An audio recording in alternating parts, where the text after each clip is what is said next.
Hi hello வணக்கம். நான் உங்கள் கேபிள் சங்கர். இன்றைக்கி நான் உங்களோட பேச போகிற வெப் சீரிஸோட பேர் வந்து அடலசன்ஸ்.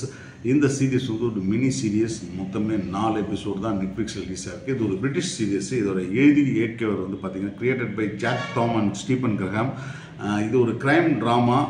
இந்த சீரீஸை டைரக்ட் பண்ணது பிலிப் பாரண்டினி. அவர் தான் இந்த சீரீஸை டைரக்ட் பண்ணியிருக்காரு. ஸோ ஓகே, எனக்கு இந்த சீரீஸை பற்றி பேசணும்னு பார்த்து இந்த ஒரு 4 எபிசோடு தானே இது இருந்து பார்த்துடலாம்னு சொல்லிட்டு பார்க்க ஆரம்பித்த போது பார்த்திங்கன்னா ஃபஸ்ட்டு எனக்கு முன்னாடி வந்து ஒரு சீரீஸ் பார்த்து ரொம்ப மனசு ஒரு மாதிரி டிஸ்டர்ப் ஆனது. எந்த சீரீஸ்னு பார்த்தா 13 Reasons Whyன்னு ஒரு சீரீஸு. அது முழுக்க வந்து ஒரு ஸ்கூல் பெண் வந்து தற்கொலை செய்துப்பா. தற்கொலை செய்துலேருந்து ஆரம்பித்து ஸ்கூல் புல்லிங் இது மாதிரி பல விஷயங்கள் வந்து இந்த டீனேஜர் ஸ்கூலில் இருக்கிற விஷயங்கள் வந்து ரொம்ப டீட்டெயிலாக ஒரு அட்டகாசமான ரைட்டிங் வந்து ஒரு சீரீஸ். அது ஃபஸ்ட் சீசன் ரொம்ப அட்டகாசமாக இருக்கும். அதை பார்த்துட்டு கிட்டத்தட்ட ஒரு ஸ்கிரிப்ட் ரைட்டிங்கை பற்றியும் அதை எப்படி அந்த படம் அந்த சீரீஸ் பார்த்துட்டு எனக்கு வந்து கிட்டத்தட்ட ஒரு வாரத்துக்கு அதோட தாக்கம் வந்துட்டு இருந்துச்சு. அதுபோல் இந்த சீரீஸ் பார்த்ததுக்கப்புறம் பார்த்திங்கன்னா கொஞ்சம் ஸ்பைன் சில்லிங்காகவும் அதே நேரத்தில் வந்து வாவ் அப்படின்னு சொல்லிட்டு நம்ம வந்து ஒரு எக்ஸைட்மெண்ட்டாகவும் இருந்துச்சு. காரணம் என்னென்னா இந்த சீரீஸ் அவங்க ப்ரெசென்ட் பண்ண விதம். மொத்தமே 4 எபிசோடுகள். எல்லா எபிசோடும் கிட்டத்தட்ட 50லேருந்து 60 நிமிடம் கொடுக்குற எபிசோடுகள். ஒவ்வொரு எபிசோடும் ஒவ்வொரு விஷயத்தை பேசுது. அந்த அத்தனை எபிசோடும் சிங்கிள் ஷாட் எடுக்கப்பட்டிருக்குது. No CGI, no VFX, no stitching, அந்த எதுவுமே கிடையாது. எல்லாமே சிங்கிள் ஷாட் எடுக்கப்பட்டிருக்கு. சிங்கிள் ஷாட்டில் எடுக்கப்பட்ட விஷயம்ன்றது வந்து ஆச்சரியம். அது ஒரு ஆச்சரியம் என்னென்னா அது விஷயம். அது கூடவே பார்த்திங்கன்னா நடித்த நடிகர்கள் கிட்டத்தட்ட ஒவ்வொரு ஷாட்லேயும் பார்த்திங்கன்னா ஸ்கூல் பசங்க ஒரு 50-60 பசங்க, ஸ்கூல் டீச்சர்ஸ், இங்கேருந்து அங்கே மூவ்மெண்ட், இந்த மொத்த ஸ்கூல்லையும் மூவ்மெண்ட், இப்படி அட்டகாசமான விஷயம். இது எத்தனை வாட்டி ப்ராக்டிஸ் பண்ணியிருப்பாங்க, எத்தனை வாட்டி அதை வந்து ரீக்ரியேட் பண்ணியிருப்பாங்க, இதெல்லாம் எப்படி பண்ணாங்கன்றது பார்த்தா ரொம்ப ஆச்சரியமாக இருக்குது.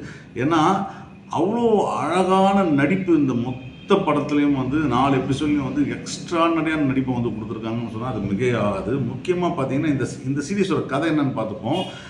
இதில் வந்து ஜேமி மில்லர் அப்படின்னு ஒரு பையன், 13 வயசு பையனை வீட்டில் வந்து பிரிட்டிஷ் போலீஸ் வந்து கதவை உடைச்சி அவனை அரெஸ்ட் பண்ணுறாங்க. காரணம் வந்து கேட் லியோனார் அப்படின்ற அவனுடைய ஸ்கூல் ஃப்ரெண்டை அவன் கொலை செய்ததாக குற்றம் சாட்டப்பட்டு அந்த கேஸில் வந்து அவனை விசாரணைக்கு கூப்பிட்டு போகிறாங்க. அவனை விசாரணைக்கு கூப்பிட்டு போகும்போது அவனை வந்து சின்ன பையன்றதுனால வந்து அவனை வந்து என்ன சொல்கிறது சைக்காட்ரிஸ்ட்டுக்கு வச்சு பேசி அதை வந்து ரிட்டன்ஷன் சென்டரில் வச்சு அவங்ககிட்ட பேசி கொஞ்சம் கொஞ்சமாக கன்வின்ஸ் பண்ண ட்ரை பண்ணுறாங்க, விஷயத்தை வாங்க ட்ரை பண்ணுறாங்க. இதுக்கு எல்லாத்துக்கும் காரணம் என்ன அப்படின்னு கண்டுபிடிக்கும் போது தான் மிகப்பெரிய அதிர்ச்சி வந்து நமக்கு காத்துட்ருக்கு. ஏன்னா அப்படிப்பட்ட ஒரு விஷயம் வந்து நம்மளுடைய இப்போ புதிய பேரண்ட்டுகள் இருக்காங்க, ஒரு டீனேஜர் பசங்களை வச்சுட்டு இருக்க பேரண்ட்டுகள் இருக்காங்க. அவங்களாம் இதை பார்க்கும்போது ரொம்ப அதிர்ச்சி ஆகிறகரமான விஷயமா இருக்கும். ஏன்னா சோஷியல் மீடியா எந்த அளவுக்கு இவங்களுடைய புல்லிங்கை வந்து மாற்றிருக்கு, சோஷியல் மீடியா மூலமாக அவங்களுடைய முகத்தை வந்து எப்படி காட்ட வேண்டிய கட்டாயம் இருக்குது, அதில் வந்து ஹீரோ ஆகிறதுக்கான கட்டாயம் என்ன இருக்குது, அதில் யார் ஹீரோ யார் இல்லை. அதுக்கப்புறம் பார்த்தீங்கன்னா இன்செல் சப்கல்ச்சர் அப்படின்னு சொல்கிறாங்க. இது என்னென்னா இன்செல் சப்கல்ச்சர்ன்றது என்னென்னா மோஸ்ட்லி வந்து ஆன்லைன் சப்கல்ச்சர் ஆஃப் பீப்புள். அவன் வந்து எப்படி வந்து யாரெல்லாம் வந்து செக்ஷுவல் பார்ட்னர்ஸை வந்து செலக்ட் பண்ண முடியாது, அது 80% பெண்களுக்கு 20% ஆண்களை தான் பிடிக்கின்ற மாதிரியான ஒரு கோட்பாடெல்லாம் வச்சுக்கிட்டு அதுக்குள்ளே நம்மளாம் வந்து மோசம், இதில் புல்லிங், இதில் வந்து சைக்கலாஜிக்கல் பிரச்சனை, இதெல்லாம் சேர்ந்து அவங்க 13 வயசு பசங்க பேசுகிற விஷயம் இருக்குது பாருங்கள். அதெல்லாம் கேட்டால் நமக்கு வந்து கிட்டத்தட்ட ஆடி போயிடுவோம் தான் சொல்லணும். ஏன்னா வந்து ஃபார்ச்சுனேட்லி நம்மளது பள்ளிகள்லாம் வந்து பார்க்கும்போது அந்த பள்ளிகள் எல்லாத்துலேயுமே வந்து பசங்க வந்து நடக்கக்கூடிய ஆட்டிடியூட் இருக்குது பார்த்தீங்களா. அது குறிப்பாக கார்ப்பரேஷன் ஸ்கூலில் இருக்கிற பசங்க ஆட்டிடியூட் பற்றி நம்ம நிறைய பேசிகிட்டு இருக்கோம். அது மாதிரியான ஒரு மோசமான ஆட்டிடியூட் தான் அமெரிக்கன் ஸ்கூலில் இருக்கிற பசங்களுக்கிட்ட இருக்குது.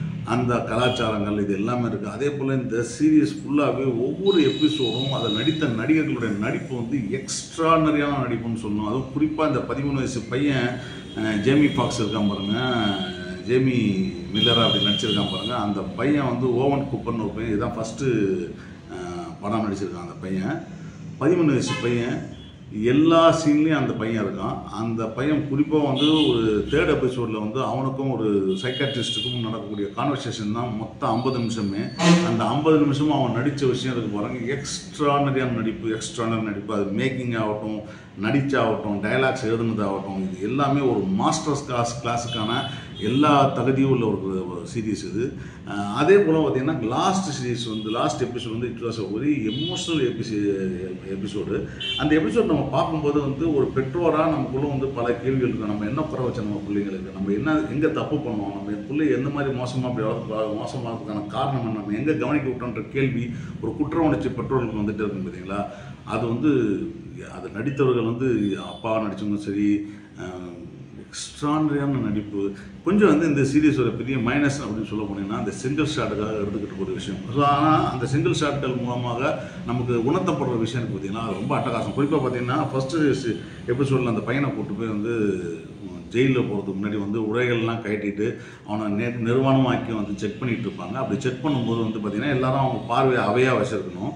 அந்த பையனை பார்க்காம முகத்தை திரும்பிக்கிட்டு உட்காந்து நின்றுட்டு இருப்பாங்க. அப்போது அந்த சிங்கிள் ஷாட்டில் வந்து அந்த ஷாட்டை வந்து அவங்க அப்பாவுடைய முகத்துக்கு போகும். அந்த அவங்க அப்பாவோட முகத்துக்கு போகும்போது அந்த முகத்தில் எத்தனை விதமான உணர்வுகள் இருக்குன்றது வந்து ஒரு அப்பனா தன் புள்ள வந்து இந்த மாதிரியான ஒரு அக்யூசியேஷனில் மாட்டிக்கான ஒரு விஷயம், அதே நேரத்தில் அந்த பிள்ளைக்கு இப்படி நடக்குதுன்னு ஒரு ஆதங்கம், இது அத்தனையும் பலவிதமான உணர்வுகளில் சின்னதாக ஒரு லாங் லுக்லையும் அட்டகாசம். அந்த சீனை வந்து நீங்கள் ரிவைண்ட் பண்ணி பார்த்துட்டு இருக்கலாம். அது ஒரு மாஸ்டர் கிளாஸ். அதே போல் அந்த 3வது எபிசோட் நடக்கக்கூடிய சைக்காட்ரிஸ்ட்டுக்கும் அந்த பையனுக்குமான காட்சி வந்து அட்டகாசமான நடிப்பு. நடிக்கிறதுன்னு ஆகட்டும், அதுக்கான ரைட்டிங், ஒரு சைக்காட்ரிஸ்ட் எப்படி தொடர்ந்து கேள்விகள் கேட்டு அந்த கேள்விகள் மூலமாக அவங்கள பேச வைப்பாங்கன்றது இல்லையா, அது வந்து அவ்வளோ அற்புதமாக பண்ணியிருக்கிறாங்க.